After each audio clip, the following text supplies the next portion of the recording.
परमेश्वराची स्तुती असो आजच्या दिवसाबद्दल. परमेश्वर आपल्या सर्वांवर प्रेम करतो. देवाची इच्छा आहे की त्याच्या लेकरांनी आनंदाने आणि प्रत्येकाने आशीर्वादाने जीवन जगावं. परंतु आपण पाहतो की जीवनामध्ये जगत असताना अनेक कठीण प्रसंग असतात आणि कठीण समस्या असतात. मग ते कुठल्याही क्षेत्रामध्ये असो, कदाचित आपण उद्योगधंद्यामध्ये असाल, कधी आपल्या आध्यात्मिक जीवनामध्ये असाल, सामाजिक जीवनामध्ये असाल, कौटुंबिक जीवनामध्ये असाल. परंतु आपण या ठिकाणी बघतो जगामध्ये जेव्हा जगतो आपण अनेक कठीण प्रसंग आपल्या जीवनामध्ये येत असतात. अशा वेळेस आपण निराश होतो, आपल्या जीवनामध्ये आशा नसते, आपण दुःखी होतो. आपण म्हणतो की प्रभू माझ्या जीवनासोबत असं का घडत आहे. कारण की आपल्याला माहिती आहे की या जगामध्ये जगत असताना अनेक कठीण प्रसंग यातून आपल्याला समोर जावं लागतं. अनेक अशा गोष्टी जीवनामध्ये घडत असतात. परंतु बायबल आपल्याला खूप सुंदररित्या सांगत असतं कारण देवाचं वचन हे आपल्याकरता जीवनाची भाकर आहे आणि जिवंत पाण्याचा झरा आहे. प्रियानो, देवाचं वचन हे आपल्या जीवनामध्ये जेव्हा आपण त्याचा स्वीकार करतो एक नवीन आशा ते आपल्याला देत असतं.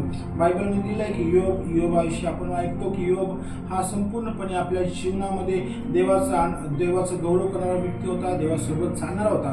पण त्या जीवनामध्ये अशा गोष्टी काही घडल्या की ज्या अनपेक्षित होत्या आणि त्यांनी बघितलं की ज्या वेळेस देव त्याच्या जीवनामध्ये अशा गोष्टी घडवत आहे तो दुःखी झाला, कष्टी झाला.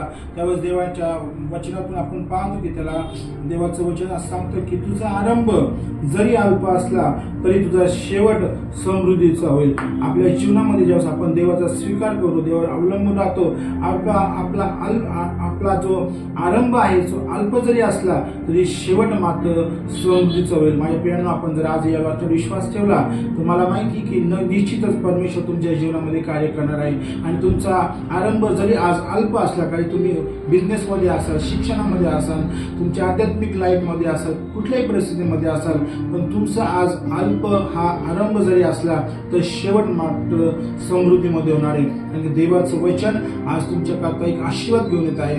परमेश्वराचं वचन सांगतं की जो कोणी विश्वास ठेवतो त्याला सार्वकालिक जीवन मिळतं. त्याचप्रमाणे वचन सांगतं की जो कोणी या वचन स्वीकारतो त्याच्या जीवनामध्ये देवाचा आशीर्वाद येत असतात. आपण आज बघत आहोत की लाखो लोक प्रभूकडे येऊन आशीर्वाद होत आहे. कदाचित आज आपली वेळ आहे. आपण जर आपल्या जीवनामध्ये काही सुरुवात नसेल केली, तुमचा सुरुवातीचा जर एखादा जो विषय असेल तो जरी अडचणीचा असेल, तुम्हाला वाटत सुटेल का नाही किंवा मला ते प्रॉब्लेम मधून मी जाईल का नाही, तुमचा शेवट हा समृद्धीचा राहणार आहे हा विश्वास तुम्ही ठेवा.